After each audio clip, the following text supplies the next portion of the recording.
अरे ऐक ना. काय रे बोल ना.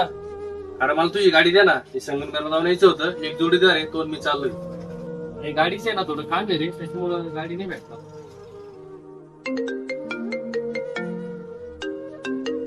हा हॅलो बोल ना. काय रे गाडी का? हा चाललं ना जाईल काय अडचण नाही. कधी आता लागत आहे का? बरोबर ठीक आहे जाईल काय प्रॉब्लेम जाईल. हा चालेल. काय रे भाऊ म्हणजे तू त्याला गाडी देऊ राहिला आणि मी तुला गाडी मागितली तर मला म्हणतो गाडी खराब झाली गाडीचं काम करायचंय. हा एवढा मतलबी झाला का तू? काय मतलबी? अरे जरा नीट बोल बर का. मतलबी बोलायची आधी ना ती स्वतःला आरशात पाय मग बोल. म्हणजे अरे कशाला बोलायला लावितो?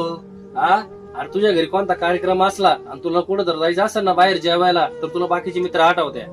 अरे मी तुला जर कधी म्हणलं माझ्यासोबत चाल तर तुला तुझे काम आठवत्या आणि त्याच्यातला एक जण जर तुला म्हणला माझ्यासोबत चाल तर तू बिनधास्त निघून जातो. तुला त्यावेळेस काम आठवत नाही. अरे तुझ्यासारखा मतलबी मित्र आतापर्यंत मी पाहिला नाही. तुला आमची आठवण कधी येते माहिती का?